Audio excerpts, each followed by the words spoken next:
When my neighbor pounded on my door at 3 a.m. saying, "Pack a bag, you need to leave," I thought he'd lost his mind.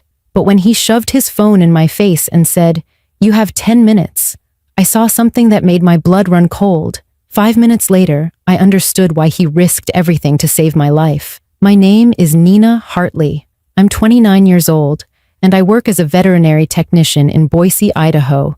The man who knocked on my door that night was Daniel Foster, my 62-year-old neighbor who lived right next to me. We weren't close friends, just the kind of neighbors who wave hello and sometimes chat about the weather. That night, he became the reason I'm still alive. Before we get into this story, make sure you hit that subscribe button and drop a comment telling me where you're watching from. I'd love to know. I moved to Maple Street 3 years ago, right after I finished vet tech school. I wanted somewhere quiet, somewhere peaceful, where I could just breathe and build my life on my own terms. The neighborhood was perfect for that. Small houses with big yards, families who'd lived there for decades, the kind of place where everyone knows everyone and crime is basically non-existent. It felt safe. It felt like home. My house was a small 2-bedroom with white siding and a blue front door. I lived alone except for my 2 rescue cats, Pepper and Storm. Pepper is this grumpy orange tabby who hates everyone except me, and Storm is a tiny black cat who thinks she's a guard dog. They were my whole world. My life was simple and routine. I'd wake up at 6 a.m., feed the cats, drive to the animal clinic where I worked from 7 a.m. until 4 p.m. Most days were good, helping animals, assisting with surgeries, calming down worried pet owners. I'd come home tired but satisfied, make dinner, take an evening walk around the neighborhood, and usually be in bed by 10 p.m. It was predictable, maybe even boring to some people, but I loved it. After growing up in a chaotic house with an alcoholic father and a mother who left when I was 12, predictable felt like a gift. My older sister Vanessa lives in Portland now. She's got her own life, a good job, a fiancé she's planning to marry next summer. We video chat every Sunday without fail. She's the only family I really have left, and even though we're 4 hours apart, she's my best friend. Daniel Foster lived in the house directly next to mine, maybe 30 feet from my bedroom window. He was a retired firefighter, spent 30 years running into burning buildings to save people. His wife Ruth died from cancer 4 years ago, and you could tell he still missed her every single day. His house was always perfect, lawn mowed in straight lines, American flag flying from the porch, everything neat and organized like you'd expect from someone with his background. Daniel and I had a friendly but distant relationship. He'd bring me tomatoes from his garden in the summer, these huge red ones that tasted better than anything from the grocery store. I'd check on him during bad winter storms, make sure he had food and hadn't slipped on ice. We'd chat for maybe 5 minutes at a time, talk about the weather or neighborhood gossip, then go back to our separate lives. That was it. We weren't friends who had dinner together or knew personal details about each other, just good neighbors. The night everything changed was a Tuesday in late September. I'd worked a really long shift that day. We had this golden retriever come in after being hit by a car, and the surgery was complicated and stressful. I got home around 6 p.m. feeling completely drained. I fed Pepper and Storm, heated up some leftover pasta, and collapsed on my couch. By 9:30 p.m., I was already in bed, exhausted enough that I fell asleep almost immediately. I remember that night being so quiet. No cars driving by, no dogs barking, just peaceful silence. The kind of night where you feel grateful for where you live, for the safety and calm of a good neighborhood. I fell asleep thinking about how lucky I was to have found this place. I had no idea that in less than 6 hours, everything I thought I knew about safety was about to be destroyed. I was ripped out of sleep by someone pounding on my front door. Not knocking, pounding. My bedroom was dark and my brain was foggy with sleep. I grabbed my phone off the nightstand and the screen nearly blinded me. 3:17 a.m. Who the hell was at my door at 3:17 in the morning? The pounding continued, urgent and frantic, like someone was trying to break through the wood. My first thought was that something terrible had happened. Maybe Daniel had a heart attack or fell down his stairs. Maybe there was a fire. I threw off my blankets, grabbed my robe, and ran through my dark house toward the front door. Pepper and Storm scattered in different directions, startled by the noise and my sudden movement. My hands were shaking as I looked through the peephole. It was Daniel. He was standing on my porch in pajama pants and a jacket thrown over his t-shirt. No shoes, just slippers. His face was pale and covered in sweat, even though it was a cool September night. Something was very wrong. I unlocked the deadbolt and pulled the door open. Before I could even ask if he was okay, Daniel stepped forward and grabbed my arm gently but firmly. "Nina, listen to me very carefully. You need to pack a bag right now. Just essentials. Clothes, phone, documents, whatever you can't live without. You need to leave your house in the next 10 minutes. His voice was shaking, but his eyes were completely serious. I stared at him like he'd grown a second head. This didn't make any sense.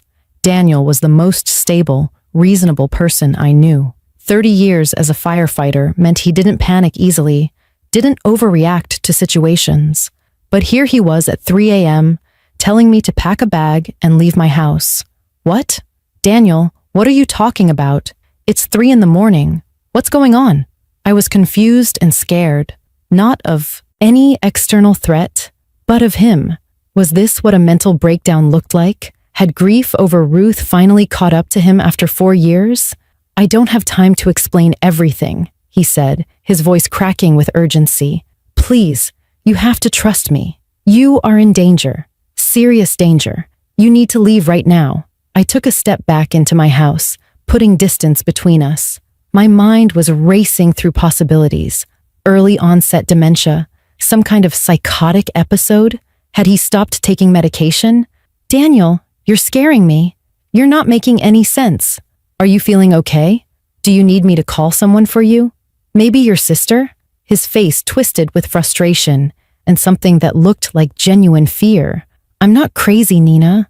I'm not sick. I'm not confused. You are in immediate danger, and if you don't leave this house in the next 10 minutes, something terrible is going to happen to you." The way he said it, the absolute conviction in his voice, made my skin crawl. I started to close the door. "I think you should go home, Daniel. We can talk about this in the morning when you're feeling better. Maybe we can call your doctor together." He shoved his foot in the door to stop me from closing it. "Wait, just wait." He fumbled with his phone, his hands trembling so badly he almost dropped it. "Look at this. Please, just look at my phone." He held the screen up to my face, and I saw a text message thread.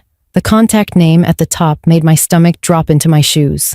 Kyle Hammond, my ex-boyfriend. My vision blurred for a second. Kyle had been in prison. He was supposed to be locked up for at least another year.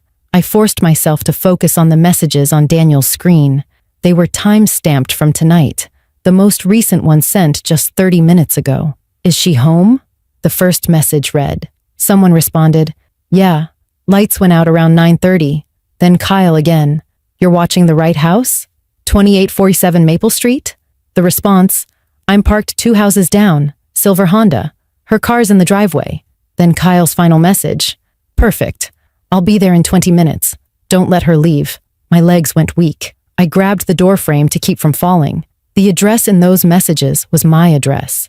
Someone was watching my house right now. Kyle was coming here. "How do you have these messages?" I whispered. "Who sent you these?"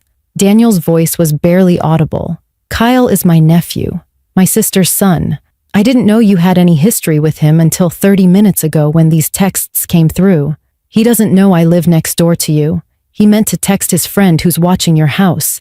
He texted the wrong number. He was off by 1 digit. He texted me by mistake." The words hung in the air between us.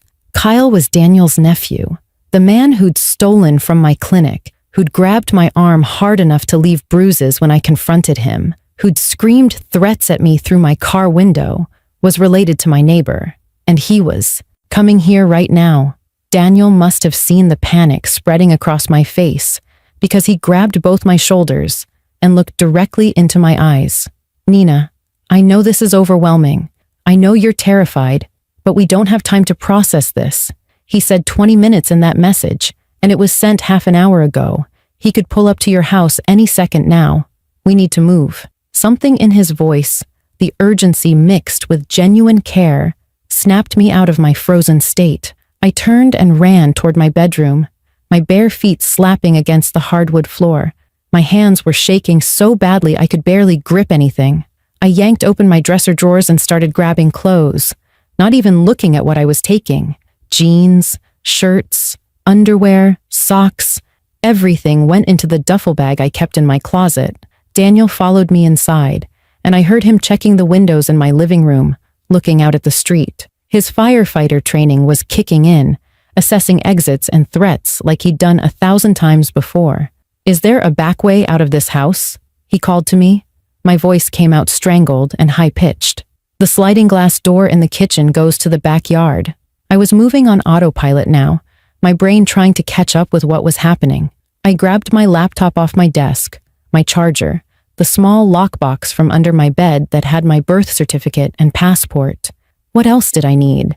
What do you take when you're fleeing your own home in the middle of the night? "Where's your car?" Daniel asked from the hallway. "In the driveway, the front driveway." The words had barely left my mouth when I realized the problem. If someone was watching my house from 2 houses down, they'd see me if I tried to get to my car. They'd see me leaving. Daniel must have realized the same thing because he cursed under his breath. "Okay, new plan. You'll take my truck. It's parked in my garage. We can get there through the backyard. There's a gate in the fence that connects our properties." I looked around my bedroom frantically. What else? My cats. I couldn't leave Pepper and Storm. I grabbed their carrier from the closet and started chasing Pepper, who'd hidden under the bed the moment the chaos started. "Come on, Pepper. Please, not now," I begged, reaching under the bed frame. Storm was easier, letting me scoop her up and place her in the carrier. Pepper finally gave up fighting, and I managed to get both cats secured. Then we heard it. A car door slamming. Outside. Close. Very close. Daniel moved to my front window and carefully pulled back the edge of the curtain. Just an inch. His entire body went rigid. "There's a truck in your driveway. Someone just got out." His voice had dropped to barely a whisper. The blood drained from my face. My phone buzzed in my hand, making me jump so hard I nearly dropped it. A text message from a number I didn't recognize lit up my screen. "I know you're in there, Nina. We need to talk. Open the door." It was Kyle. He was outside my house right now, standing on my property. Daniel turned to me, his face pale but determined. "Go. Right now. Kitchen, back door, through my yard to my garage. Move." I grabbed my duffel bag, my purse, the cat carrier, and ran. My sock-covered feet slid on the kitchen tile as I fumbled with the lock on the sliding glass door. My hands wouldn't work properly, kept slipping off the latch. Behind me, I heard heavy footsteps on my front porch. Then pounding. Aggressive, angry pounding that shook my front door. "Nina, open up. I just want to talk. I know you're home." Kyle's voice carried through my house. That same voice that used to tell me he loved me, now twisted with something dark and threatening. The lock finally gave way, and I slid the door open. Daniel was right behind me, pushing me forward into the darkness of my backyard. We ran across the grass toward the fence that separated our properties.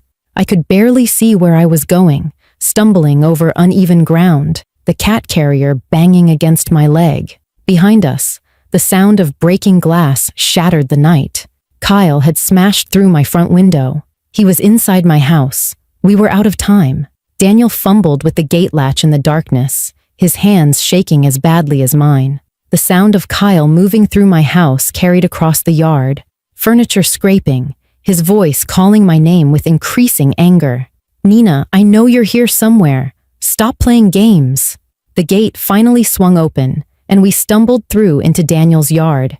He grabbed my elbow, guiding me toward his garage's side entrance. My lungs were burning, my arms aching from carrying the cat carrier and duffel bag. Inside the carrier, Pepper and Storm were yowling in fear, their cries sounding impossibly loud in the quiet night. Daniel unlocked his garage door and practically shoved me inside. The overhead light flickered on, revealing his old red pickup truck parked in the center. He dug into his jacket pocket and pulled out his keys, pressing them into my palm. "Drive straight to the police station on Jefferson Street. Don't stop for anything. Not red lights, not stop signs, nothing. Just go." I stared at the keys in my hand, then at Daniel's face. "What about you? You need to come with me. He was already pulling his phone out again, his thumb hovering over the emergency call button. I'm calling 911 right now. I'll tell them everything. I'll give them the text messages. Tell them Kyle broke into your house. But you need to go. Now. I threw my bags into the passenger seat of the truck, set the cat carrier on the floor, and climbed behind the wheel. My hands were shaking so badly I could barely get the key in the ignition. The engine roared to life, sounding deafening in the enclosed garage. Daniel hit the button for the garage door and it began its slow crawl upward. Keep your headlights off until you're down the street, he instructed, already talking to the 911 operator. Yes, this is an emergency. There's a break-in in progress at 2847 Maple Street. I put the truck in reverse, my foot trembling on the brake pedal. Through Daniel's garage door opening, I could see across both yards to my house. My front door was wide open now, light spilling out onto the porch. As I backed slowly out of the garage, I saw Kyle emerge from my house, moving fast toward his truck. He hadn't seen me yet. He was checking his phone, probably texting his friend who was supposed to be watching. I reversed into the street, turned the wheel, and pressed down on the gas. The truck lurched forward. That's when Kyle's head snapped up. Our eyes met for just a second across the distance, his face illuminated by my porch light. I saw recognition flash across his features, then rage. He started running toward his truck, pointing at me and screaming something I couldn't hear. I floored the accelerator, Daniel's truck speeding down Maple Street faster than was safe, but I didn't care. I reached the corner and took the turn too fast, the tires squealing. My phone was in the cup holder, lighting up with incoming texts. I didn't look at them. I knew they were from Kyle. In my rearview mirror, I saw headlights appear behind me. My heart stopped. Was it him? Had he gotten to his truck that fast? The headlights were getting closer. I pressed harder on the gas pedal, blowing through a stop sign at the next intersection. My entire body was shaking. Pepper and Storm were crying in their carrier. I wanted to cry too, but I couldn't. I had to focus on driving, on getting to safety. Jefferson Street appeared ahead, and I recognized the police station, a low brick building with bright lights and several patrol cars in the lot. I swung into the parking lot so fast I nearly hit a parked car. A police officer was standing outside the front entrance holding a coffee cup. He looked up in surprise as I skidded to a stop and practically fell out of the truck. "Help me, please help me," I gasped, my legs barely holding my weight. My ex-boyfriend just broke into my house.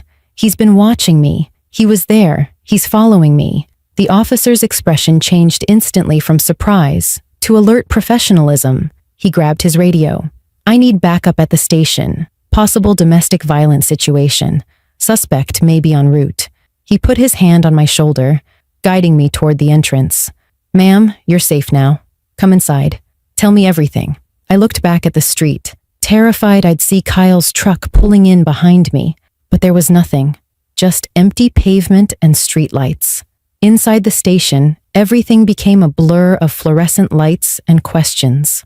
I sat in a small room wrapped in a blanket someone had given me, my voice hoarse from talking, from crying, from fear. Another officer came in, a woman with kind eyes and a gentle voice.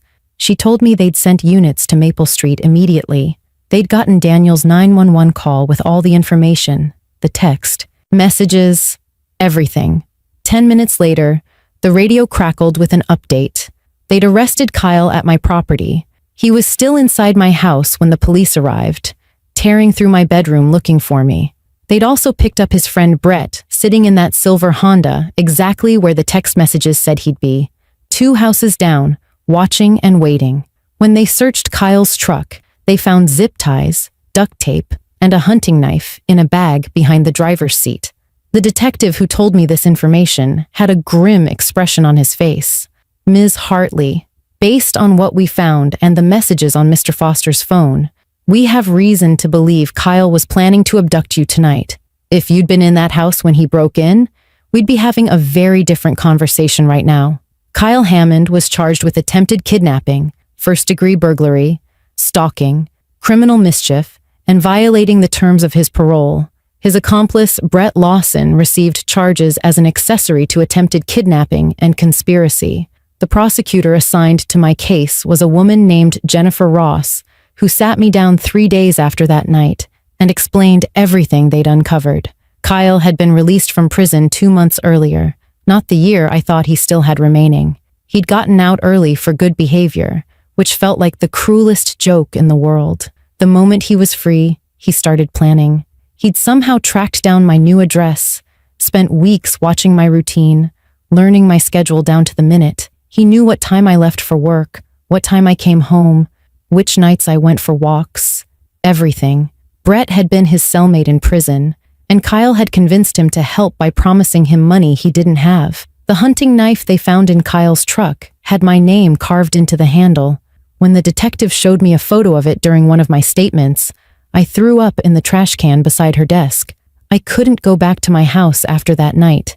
Just the thought of walking through that front door, seeing the broken window, knowing Kyle had been inside touching my things and searching for me, made my skin crawl. My sister Vanessa drove down from Portland the next morning and helped me pack up everything I owned. She didn't ask questions, didn't tell me I was overreacting. She just showed up and started filling boxes while I sat on the floor crying. Daniel helped too, carrying furniture to the moving truck, his face lined with guilt even though none of this was his fault.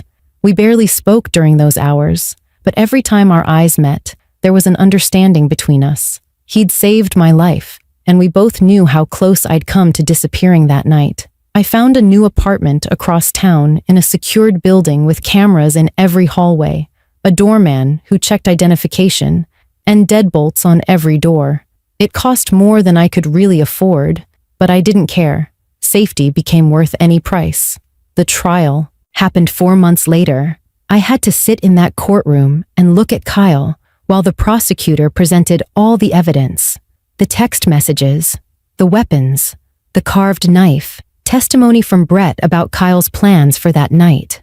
Kyle's lawyer tried to claim it was all a misunderstanding, that Kyle just wanted to talk to me about closure, that the knife was for protection, but the jury didn't buy it. They saw the zip ties and duct tape. They heard the 911 recordings from that night.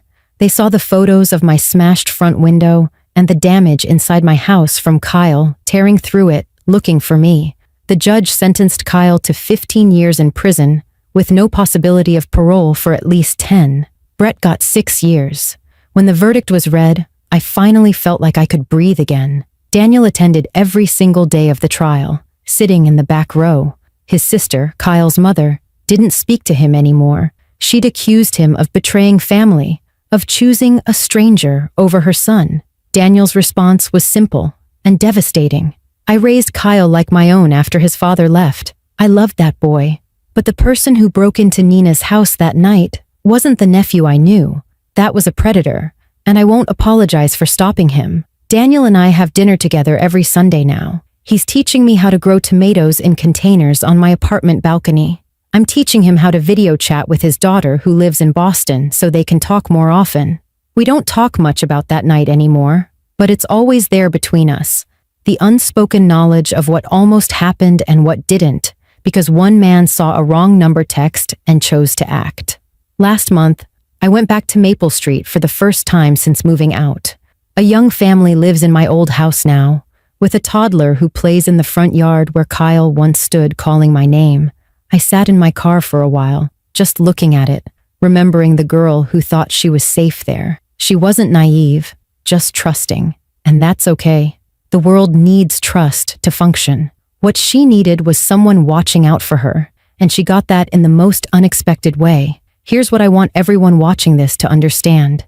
Danger doesn't always announce itself with obvious warning signs. Sometimes it comes from people you used to love, people you thought were gone from your life forever. Kyle had been planning this for months while I went about my normal routine, completely unaware. I'd convinced myself I was safe because he was supposed to be in prison, because 2 years had passed, because surely he'd moved on. But obsession doesn't work on logic or timelines. It festers and grows and waits for opportunity. The only reason I'm here telling this story is because of a text message sent to the wrong number and a neighbor who chose to act instead of ignore it. Daniel didn't have to knock on my door that night. He could have called the police and stayed out of it, avoided the Palmas family drama and complications. But he saw someone in danger, and he acted, immediately, and without hesitation. That decision, those 10 minutes of action, saved my life. I think about the version of this story where Kyle's text went to the right number, where his friend got that message instead of Daniel. I'd probably be a missing persons case, another woman who vanished from her home in the middle of the night while her neighbors slept peacefully next door. If this story affected you, hit that subscribe button right now and leave a comment telling me what you think. Your support means everything to me. Trust the people who show up for you in crisis. Listen when someone tells you you're in danger, even if it sounds crazy, even if it comes at 3 a.m. from someone you barely know. And if you ever get that gut feeling that something's wrong, don't dismiss it. I'd spent weeks feeling watched and uncomfortable, brushing it off as paranoia. It wasn't paranoia. It was my body trying to warn me about a threat my conscious mind hadn't identified yet. Daniel Foster is 62 years old, a retired firefighter who spent his career saving people from fires. That night, he saved me from something far worse. He's not a hero because he's extraordinary. He's a hero because when the moment came, he chose action over comfort, stranger over family, and right over easy. We all have that choice when we see someone in danger. I hope you'll make the same one he did. Thank you for watching, and please, stay safe out there.